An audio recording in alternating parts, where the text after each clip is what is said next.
Hello! You want freedom in education, or maybe even the freedom to teach your children at home however you want? I'm Summer Aston. I'm a realtor with Silver Creek Realty Group in the Boise, Idaho area. And this is video 4 in our 4-part series all about educational choices in Idaho. This one's all about homeschooling and dual enrollment. And stay tuned because I'm going to tell you how to get free money to help get some of those homeschooling expenses paid for.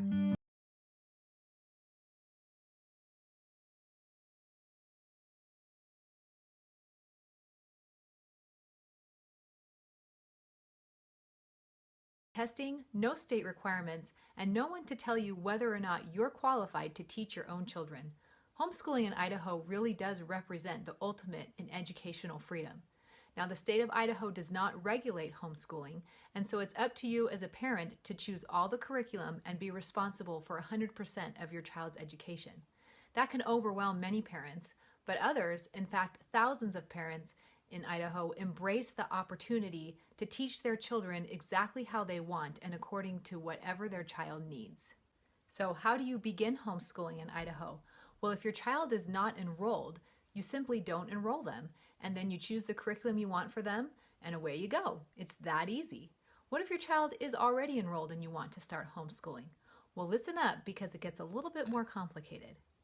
Just kidding, it doesn't, because this is Idaho. So what you do is you go to your child's school and you say, I would like to homeschool my child. And the person at the desk says, okay. And then you go home with your child and you find their curriculum and you start teaching them. And it's that easy. Except finding the curriculum isn't that easy, but that's a different video for a different day.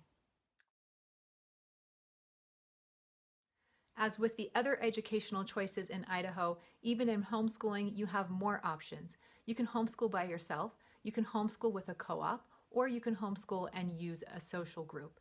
So how the co-ops work is you get together with another parent, you each decide which subjects you'd like to teach, and then your children go to each other's houses to learn those subjects.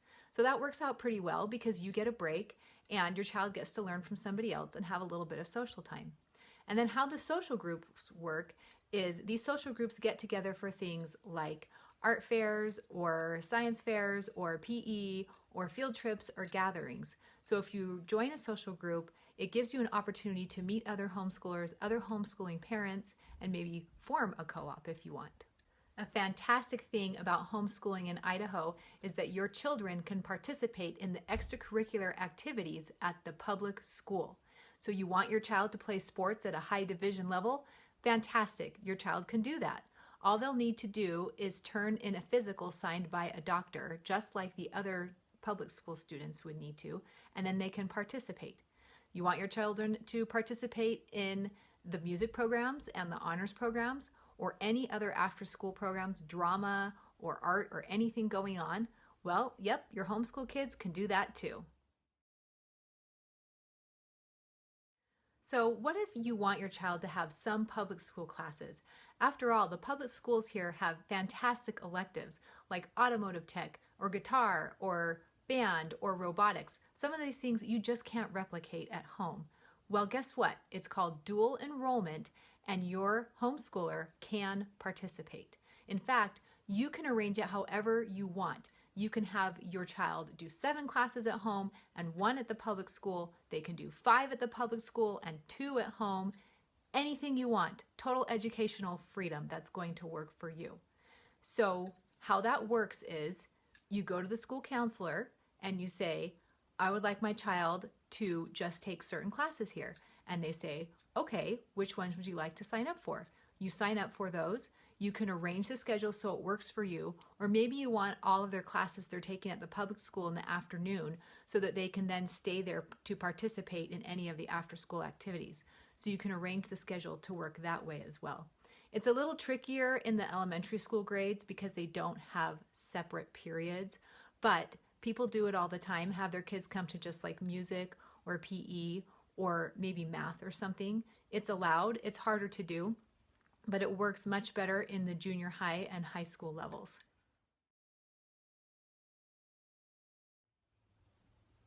So let's talk for a second about homeschooling high schoolers in Idaho and getting a diploma. In the state of Idaho, you can issue your own high school homeschool graduation diploma. You will need to make sure that you're making transcripts for all of the years that they're home so they can turn those in if it's something that a college they're applying for requires. Also, you're going to want to make sure that you have a very clear path defined for them, or they have that path hopefully defined for themselves. That's going to really determine how you're going to homeschool them throughout high school and what's going to work for them. You're going to want to work towards those requirements for whatever college or technical or vocational school they're looking into and make that work. They don't need to take the GED test, but there are some professions that do require a GED, and if they were to move out of state, they might need to have a GED because a different state is not necessarily going to recognize a homeschool issued diploma. Another thing to remember is that if your students are doing dual enrollment in high school, they will only receive credits from the state for those classes that they are taking at the public school, none of their homeschool classes. So they will be receiving credits. Those credits will show up on transcripts that you can give to colleges when they apply, but they won't have enough credits to graduate and get a public school diploma, which means they won't be able to walk and across the stage, which to some kids is really important. Usually by their senior year, they kind of got over it. But if that's very important, that's something that your students need to know and have that expectation set if they're going to be homeschooling or doing dual enrollment. There are so many options for the homeschooled high schoolers. Don't worry about it too much. Just do your research. A lot of the homeschooled high schoolers end up starting to take college classes early and graduate from high school technically early and just start taking those college courses right away. So you'll find the path that works for you. There are a lot of resources and it works out quite well. Okay, so now I'm going to tell you a secret on how to get free money for homeschool.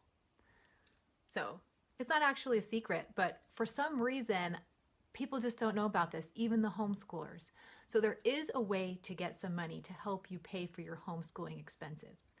Homeschooling can be very expensive, so this is just an option. So there are programs that will give you money, free money, to help with your expenses. How does this work?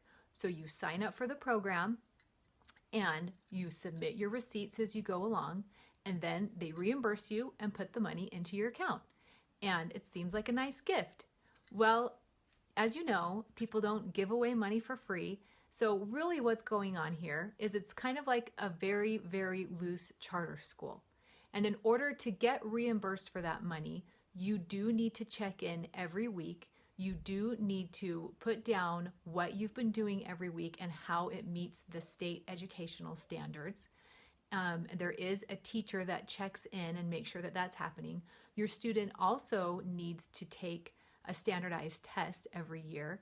And then the other requirement is that they do not reimburse you for religious materials, but they reimburse you for any secular materials. They reimburse you for things like music lessons. They reimburse you for your internet bill. They reimburse you for school supplies. They reimburse you for maybe your ski pass if you're going to incorporate skiing as your PE. So there are plenty of things that they'll reimburse you for. Most programs will reimburse you up to $1,800 depending on the grade of your student. Now you can also do dual enrollment with this and get reimbursed, but you can only take up to 2 classes at the public school and still get money, and the money you do get is lessened. So it still represents a lot of educational freedom. You are still welcome to teach religious curriculum. They just won't reimburse you for it. And so it's a little annoying to homeschooling parents who really like doing things on their own, but it's really worth it, and it's something to check out and see if it will work for you.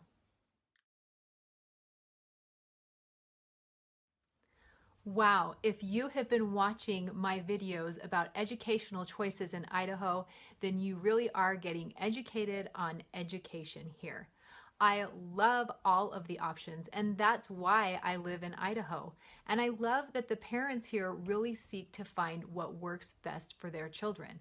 We love the dual enrollment option. We've tried all of them except private schools, and they work out great. If you want any more information, go check out the links below, and you can also go to my blog at summerastonrealestate.com. If you're thinking of moving to Idaho and having any more questions, please reach out to me, and I'd love to answer those questions for you. Thank you so much for watching. Please like and subscribe if you'd like to see more videos all about living in Boise and the real estate market here. And as always, have a great